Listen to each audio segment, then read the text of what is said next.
Okay, Judge. Good afternoon. This is Judge Alyssa Perez resuming the criminal docket for the 210th District Court for March 15, 2022. Again, all matters being heard today are being heard in accordance with all emergency orders and directives with respect to COVID-19. In addition to that, we are streaming all matters live via YouTube for public viewing. Mr. Pantoja, would you call our next case, please? Yes, Judge. It's going to be Villalobos on page 10. Go ahead. It's cause number 2020-0D-03982. State of Texas versus Israel Moses Villalobos. Announcement, counsel, please. Raul King for the state of Texas. Deborah Babin for Mr. Villalobos, and we are ready to proceed, Your Honor. Okay, we're set for a bond hearing this afternoon. Ms. Bobbin, you may proceed. Judge, we actually changed it to a plea. We sent the plea papers. Ooh, give me a second. Give me a second. I remember it. Pull it up.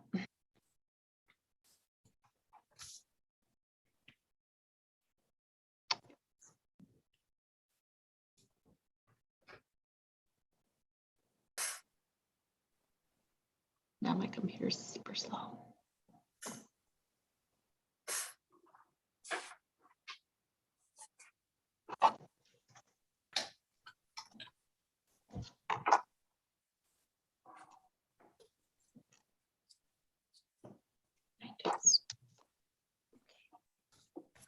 All right.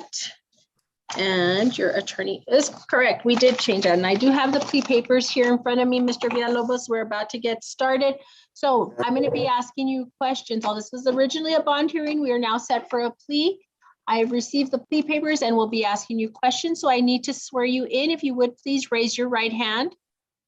Sir, do you swear or affirm that any testimony you provide will be the truth and the whole truth? Yes, ma'am. Thank you very much. You can put your hand down. Sir, would you state your name for the record, please? Israel Moses Villalobos.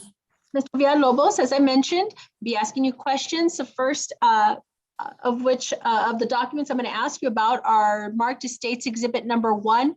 Those are the plea papers in this case. Within that document, you're guaranteed certain rights, including the right to remain silent, the right to a trial by jury, the right to counsel, the right to confront and cross-examine witnesses, and the right to call witnesses on your behalf and in your defense. Mr. Villalobos, do you recall reviewing State's Exhibit number 1 with your attorney and signing that document? I do. And did you understand everything contained within that document? Yes, ma'am. Ms. Bobbin, have you had more than 10 days to prepare a defense in this case? We have, Your Honor. And did you explain the plea papers to your client? I did, Your Honor. Do you believe he has understood the admonishments, rights, and consequences of giving up these rights by entering a plea today? Yes, Your Honor. Mr. Villalobos, are you satisfied with your attorney's representation of you? Yes, ma'am. And Ms. Bobbin, do you have any reason to believe your client is not presently competent to enter a plea? No, Your Honor. Mr. Villalobos, have you ever been found incompetent by any court? No, ma'am. Ever been examined by a doctor or psychiatrist who's found you mentally ill? No, ma'am. Okay, so based on your testimony, your attorney's representations, and my observations of you, I'm going to find that you are competent to enter your plea today. Sir, are you a U.S. citizen? Yes, ma'am. Where were you born? Glendale, California. Okay, the charge against you in this case is possession of a controlled substance in penalty group 1 in an amount less than 1 gram. To that charge, sir, what is your plea? Guilty or not guilty? Guilty. Are you making your plea freely and voluntarily? Yes, ma'am. We'll find you are making your plea freely and voluntarily. Ms. King, would you summarize the evidence, please? Yes, Your Honor. Were the state to proceed to trial on the indictment, the state would have proven each and every element the offense charged, possession of controlled substance and penalty group 1 in an amount of less than 1 gram beyond a reasonable doubt. Judge, the defendant is pleading to a 1244A to 9 days confinement with any time being credited. And at this time, the state moves to admit Exhibit 1 is the state's plea paperwork, Exhibit 2, Article 3914 disclosure, and Exhibit 3 as the indictment. Okay, Ms. Bobbin, any objection to states Exhibits 1, 2, and 3? No objection, Your Honor. States 1, 2, and 3 are admitted. And is that your understanding of the plea agreement? It is, Your Honor. And Mr. Villalobos, is that your understanding as well?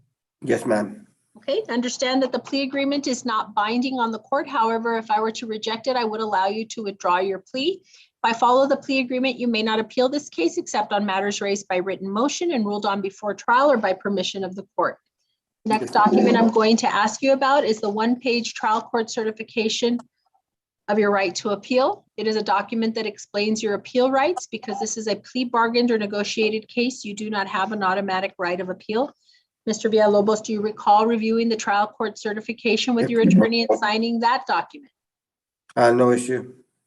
You recall You froze- signing the document, Yeah, sir? yes, I recall. You froze there for a minute, but yes, I do. Sorry. That's okay. It was also signed by your attorney and signed by me as well. So Thank on your plea of guilty and the evidence introduced, I will accept your plea and at this time find the evidence substantiates your guilt. I will find you guilty of the offense of possession of a controlled substance in penalty group 1 in an amount less than 1 gram.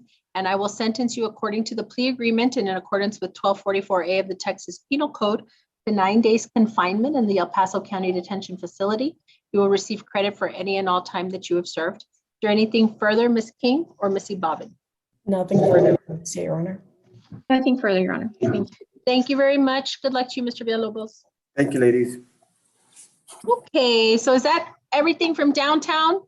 Yes, ma'am. Yes, Judge. Thank you very much. Thank you for logging in early.